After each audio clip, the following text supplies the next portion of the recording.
Hi everyone, this is Isha Kapoor from my office and you're watching Vlogish.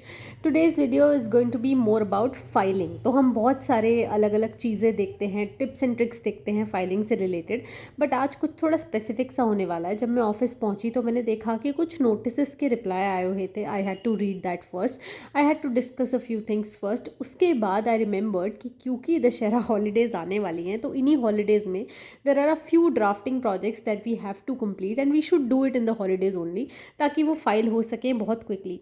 तो वो complete करने के लिए हम लोग ने बस इस दिन ड्राफ्टिंग का काम किया and there was this one specific 156(3) application that we had to draft. This is something that every lawyer, every law student, I mean lawyers know about it generally, but हर लॉ स्टूडेंट्स को भी ज़रूर पता होना चाहिए कि 156(3) की application कितना बड़ा वेपन है आपके हाथ में। अगर आप चाहो और आपकी किसी भी कंप्लेंट पे पुलिस एक्शन नहीं ले रही है और अगर वो कॉग्निजेबल ऑफेंस से रिलेटेड है तो आप डेफिनेटली सेक्शन 156(3) ऑफ CRPC का यूज़ कर सकते हो। अभी जो आप अपनी स्क्रीन पर देख रहे हो, ऑल्दो वो एप्लीकेशन नहीं है, ये नोटिस बनाते टाइम पे मैं वीडियोज़ ले रही थी, बट हम लोग यही प्रिपेयर कर रहे थे उस दिन। और अभी मैं आपको लेके जाने वाली हूँ 30,000 कोड, जहाँ पर वो एप्लीकेशन हमें फाइल करनी थी। आगे जब वीडियो देखोगे तो आपको पता लग जाएगा कि कोर्ट में जाके एग्जैक्ट प्रोसीजर क्या है ऐसी एप्लीकेशंस को फाइल करने का।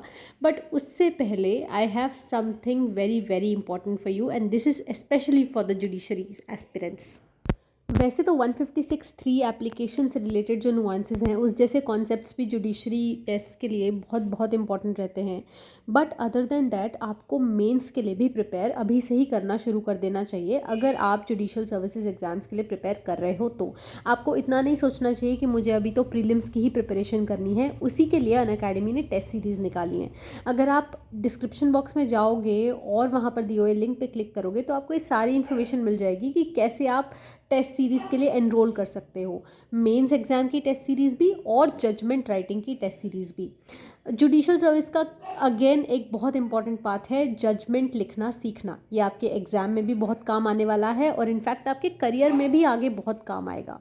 इसके टेस्ट सीरीज़ ये अलग अलग डेट्स पे हैं और अगर आपको कोई भी क्वेरी है ना कि मुझे कौन सा कोर्स लेना चाहिए, मुझे कब एनरोल करना चाहिए, या क्या मैं अभी रेडी भी हूँ कोई हेल्प लेने के लिए PCSJ से रिलेटेड, तो आप इस QR कोड को अपने फ़ोन के थ्रू स्कैन करो। आपको एक मैजिकल फॉर्म मिलेगा, उसे फिल करो। जितने भी क्वेश्चंस आप उस फॉर्म के थ्रू पूछोगे उसका सबको आंसर देने के लिए आपको एक कॉल आएगा अनअकैडमी के थ्रू या आपको रीच आउट किया जाएगा, जिससे कि आपके सारे डाउट सॉल्व हो चुके। And if you one of दोस्त जिनको कोई बैचेस ज्वाइन करने हैं तो मैं थोड़े से बैचेस की इन्फॉर्मेशन आपकी स्क्रीन पर दे देती हूँ अनअकैडमी के। Don't forget to use the code VLOGISH because that's the only way you can get a flat 10% discount on any course you enroll on. I want to see you all on this board. Let's go to 30,000. After office, I'd come to the 30,000 courts today. हो गया यहाँ का काम and there was one filing as well. और कई बार होता है कि आपको हमेशा ना फाइलिंग करते टाइम प्रिपेयर रहना चाहिए। कुछ मिस्टेक्स, एरर्स या कुछ ऐसी चीज़ें जो चेंज हो गई हैं वो निकल के सामने आ सकती है। जैसे we had to file a complaint regarding a particular police station, but the police station's name has been changed. It has been merged into some other station. So you'll have to change the entire file, everything, and it's good that files corrected by hand are accepted in district courts even today. तो आप वो चीज़ कर सकते हो। ऐसा मत सोचना कि आपको जाके दोबारा से सब कुछ प्रिंट करके आना पड़ेगा। So that's a good thing. This was 30,000 courts. I'll be moving to the high court now. और क्योंकि हमने कंप्लेंट फाइल करी तो कुछ कंप्लेंट के बारे में ज़रूर आज डिस्कस कर लेंगे। I know this is a basic thing, but बहुत बार बेसिक्स में गड़बड़ हो जाती है। जैसे आप 30,000 के गेट से एंटर करते हो ना, किसी भी गेट से एंटर करोगे आपको आगे या पीछे आना पड़ेगा अकॉर्डिंगली, बट आपको लेफ़्ट साइड पे 30,000 का फाइलिंग काउंटर मिल जाएगा। तो जब भी आपको लगता है ना कई बार किसी सीनियर ने आपको काम दे दिया, आप इंटर्नशिप में हो, that you have to do filing and all, या फिर हम बहुत नए होते हैं और हमें फाइलिंग करनी होती है। Not every time we have a clerk to do all our filings. बहुत बार करनी पड़ जाती है। आप कई बार ये भी लगता है कि यार मैं यहीं हूँ तो मैं ही कर देती हूँ। तो वो करने के लिए आप बस फाइलिंग काउंटर पे जाओ, अपनी पूरी जो भी आपने प्रिपेयर किया, अपने डॉक्यूमेंट्स, अपनी केस फाइल, वो पूरी ब्रिंग 2 कॉपीज़, दोनों कॉपी को एक ही फाइल में लगा के, फाइल वाइट कलर की होनी चाहिए, कवर कोई भी सिंपल प्लेन कलर हो सकता है, उसमें लगा करके आप उसको, एक second let me cross,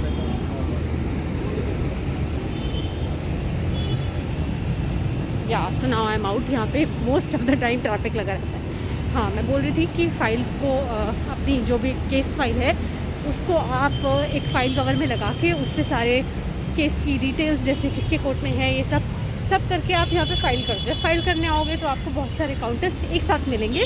counters ना मिले तो फैसिलिटेशन डेस्क ढूंढ लेना, वो इजीली मिल जाएगा। बहुत सारे काउंटर्स में से आपको देखना है कि आपका डिस्ट्रिक्ट कौन सा है जहाँ पे आप फाइल करना चाहते हो, वेस्ट है या और कोई डिस्ट्रिक्ट है। तो उस डिस्ट्रिक्ट में आप सिंपली जा कर के वो उनको वहाँ पर दे दो और वो आपको इजीली गाइड कर देंगे कि फाइलिंग का प्रोसीजर है क्या। Didn't shoot for 2 days.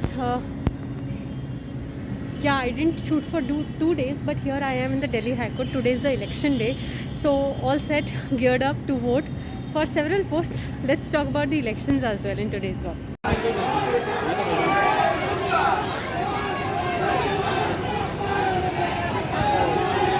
चलिए चलिए आराम आराम से, थोड़ा कोई छोटा अंदर नहीं आएगा। Yeah, so that's the spirit of democracy, and this is what you get to see in courts on election days. I was really excited, and so should you be if you're a lawyer. Just came out after casting my vote, and my God, what security arrangements! और high court का पूरा नक्शा ही बदला हुआ है. This is kind of my first vote today, and yeah, I really enjoyed it because generally जब हम vote करते हैं तो there's one candidate, ज़्यादा से ज़्यादा कहीं पर 2 पोस्ट होती है, बट हियर इतनी सारी पोस्ट एक होता है ना, आपको सेटिस्फैक्शन सा मिलता है वो ईवीएम पे बटन्स प्रेस करने के लिए. तो I press so many buttons and I am really a lot of satisfaction has engulfed me at this moment. अच्छा, दिल्ली यूनिवर्सिटी की ईवीएम्स थी सारी. I was observing. एक बार मेरा वोट जाके फिर हुआ नहीं था, और अपेरेंटली दिल्ली यूनिवर्सिटी ने ईवीएम्स देने से मना कर दिया था एक टाइम पे. तो वोटिंग डे मतलब शेड्यूल्ड वोटिंग कैंसिल होने वाली थी, but it happened somehow. Urgent hearing लगी थी, I heard the whole hearing, और वो हो गया है. Now that we have given the votes as well, let's see who wins. जो भी हाई कोर्ट के इलेक्शंस थे उनका रिजल्ट सेम डे पे आ गया था. दैट मीन्स जब कोर्ट के इलेक्शंस होते हैं तो उसी दिन वोटिंग और उसी दिन रात तक रिजल्ट आ जाता है, विच मीन्स कि नई हाई कोर्ट बार कॉन्स्टिट्यूट हो चुकी है. अब जिन लोगों को ये कन्फ्यूज़न थी ना कि हम लोग भी कैसे हाई कोर्ट में वोट दे सकते हैं, तो आप किसी भी एक कोर्ट को, दिल्ली में अगर आप हो तो पहली बात तो आपको हाई कोर्ट का मेंबर होना ज़रूरी है. तो उसके लिए आपको हाई कोर्ट की मेंबरशिप फ़ी रेगुलरली पे करनी पड़ेगी. अपने ड्यूज़ क्लियर रखने होंगे. आपको मेंबरशिप कार्ड आपके पास होना चाहिए. ये सारी वैलिड रिक्वायरमेंट्स है. आप किसी भी कोर्ट की मेंबरशिप ले सकते हो. मेरे पास भी डिस्ट्रिक्ट कोर्ट और हाई कोर्ट दोनों की मेंबरशिप है, सिर्फ दिल्ली में. बाकी आप प्रैक्टिस तो कहीं भी कर सकते हो अगर आपके पास AIB ही है तो.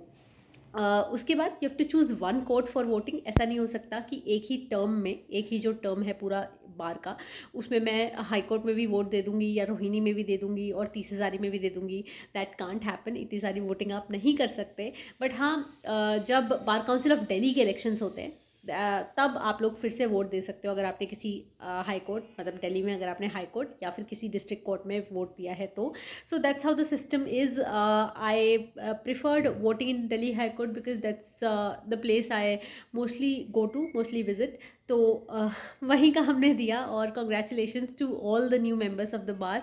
Hope you all like this vlog. This was after a very long time because this work at my home was keeping me busy. A lot of things are going on. Diwali is approaching. You'll see a lot of vlogs related to festivities. Let's just enjoy whatever we have today. I'll meet you again very soon with a new video on a new concept. Bye for now.